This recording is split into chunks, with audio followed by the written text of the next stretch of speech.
when you escalate on a subatomic particle enumerating system, and use flow particles, which are particles like electrons, ions, protons, neutrons. Neutrons are condensed, or have to have a hypercondensating. They have two down quarks. They don't have a lot of adhesion from the positive charge. So you did get a gluon, but you wouldn't get a gluon that would do many variants to its normal trajectory. So you get a trajectory hits the wall, it's going to hit right back. But you may get a trajectory that hits the wall and curves a little bit. The wall's curved if you have a proton, and that's because of the electrons there. Neutrons wouldn't be easily affected by the electrons, so you get straighter on it.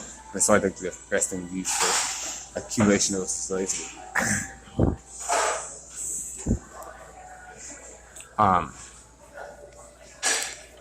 The first particle, the W boson, works. It's like, I think it's 8 times 7.25 to the negative 25th power is how long it exists. That means technically it exists that amount, and a negative towards the future, or that amount in the future, or that negative that amount of seconds. So it can be enumerated on a first dimensional platform. But anything enumerated on a first dimensional platform, it has to be enumerated on a second dimensional platform. So as soon as it occurs, every integer feasible for it to exist on does too. Each one of those turn into a second dimensional plane. When you get to the Z boson, it carries a mass force, so what gives the particle mass. I think it's similar in this enumeration. It doesn't carry represented subatomic particle that actually is substantial in our time period. Instead, it's substantial in the future. I would say that would be like one with the escalation halfway, which is required for the second dimensional escalation of the subatomic particle enumeration. The next one will be the Higgs boson. It's the first and smallest of the bosons. The smallest, most regular of the bosons. It exists in our time period, in real time, and it exists in the form of a Higgs field. This gives you the second dimensional representation you need, but it also enumerates it in the third dimensional object, so it gives you a third dimensional escalation simultaneously. Once this happens, you can then begin your subatomic particle atomic compilations and your subatomic particle ionic transactions and electron transactions, and whatever else to make your stipulated particle origin and your stipulated particle continuous cycle, and then your stipulated particle end cycle. So our motor neurons tend to be our end cycle for thoughts. Our calculus processing still requires a motor neuron end process to recognize that cycle is no longer being used. So we have an electron, which has two quantum particles. It has a nuon and it has a tauon. As soon as the nuon and the tauon are established in conjunction, you automatically have a gluon.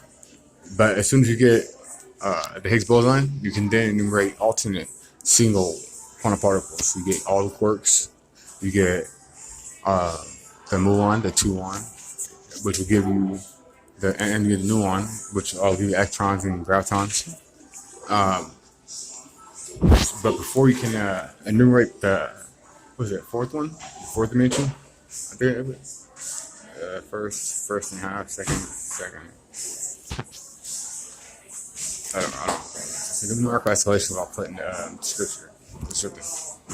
But you get the next one after those. You get the first one, the numerical blue one, which would be the electron or the photon. The most commonly used is a up quark and a down quark. Every quantum particle is the up quark and down quark, and second runner would be the nuon and the tauon.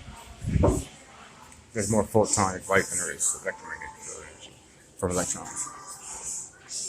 The geometric representation of these subatomic particles, I can list in the next video, but in this video, I'm just trying to tell you that there's a linear escalation, which you can do with these words.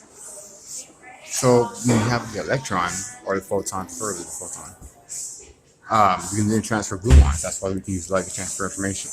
Quanta is the smallest level of light you can use technically, but since we have the force of not the force, but the particle technically of gluons that holds the photon together, which is also how quanta actually works. The transition of spin makes temporary bonds to other quanta or other photons and it locks them into a pendulum-like rotation. And that temporary enumeration can immediately remove kinetic forces. So they can affect each other directly in a manner that no other interaction in the entire universe can do. That special property is also used in quantum entanglement.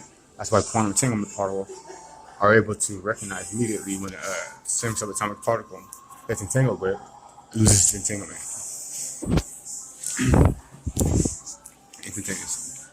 They're temporarily enumerated on the same exact second dimensional planes. This is why I know that if you enumerate simultaneously quantum particles such as an up quark and a down quark of photons with protons, as you have ionic transaction, you can complete the transaction by going to the next available ion and creating another ionic bond or entanglement to the quanta or to the photon with the up quark and the down quark temporary entanglements for the ion system.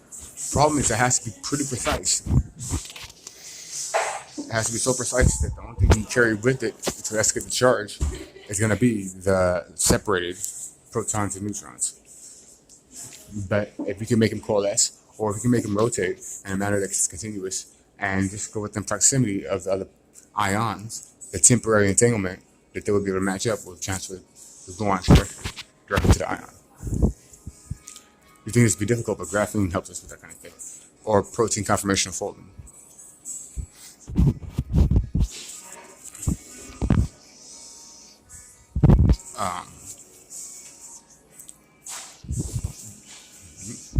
Once you get to the up quark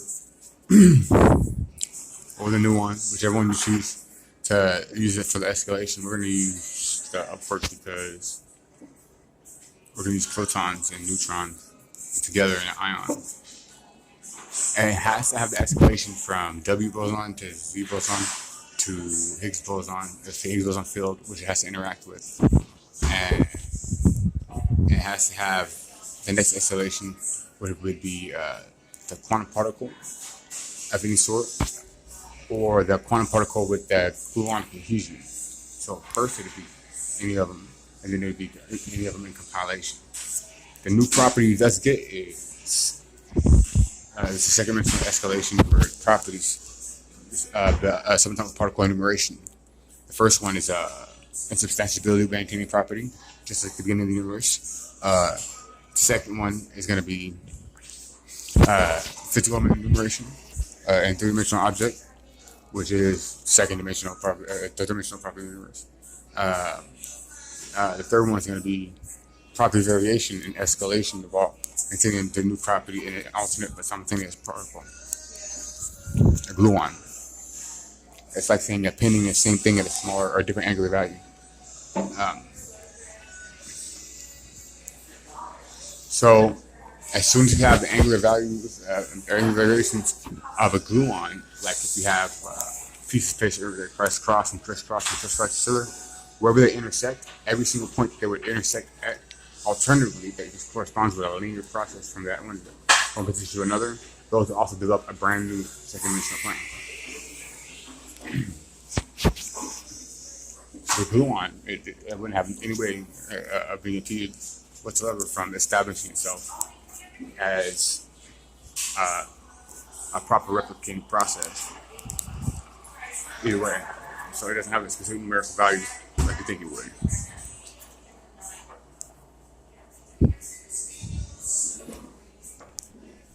And the point is, when you have a gluonic transaction, you don't require a gluon to leave the quantum particle, like a proton, for instance. You require the gluon to be able to transition, which means it has to simultaneously enumerate in a way that the quantum particles enumerate the same exact quantum particle as the one that's entangled with. So instead of something like an ion a wave particle duality, that's a temporary entanglement based on rotation that matches, going along a perpetual escalation from the center point. A proton would be idealistic because you can do that from one singular centralized position and calculate its trajectory on a cycling, accumulating atomic mass like graphene or something with an odd integer that can collect the protons as long as it's constant, and remove the protons when they're no longer adherent because of the down quark that would be adherent by a misstep of the subatomic particle spin.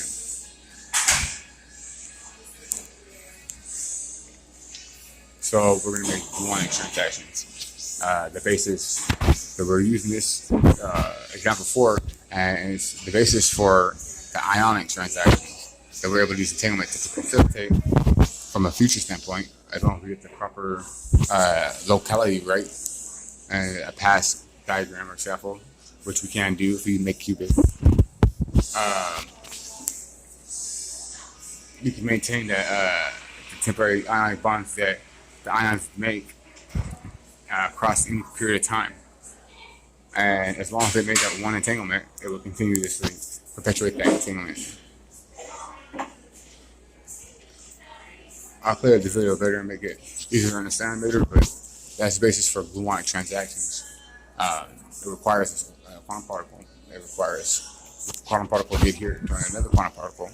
It requires that it be maintaining a spin, and it requires that the spin be temporarily entangled with another subatomic particle. And then it thus transfers Gluonic information from one quantum particle to another, or a subatomic particle to another. It creates an escalating chain, and then you have your own new system based on Gluonic transaction.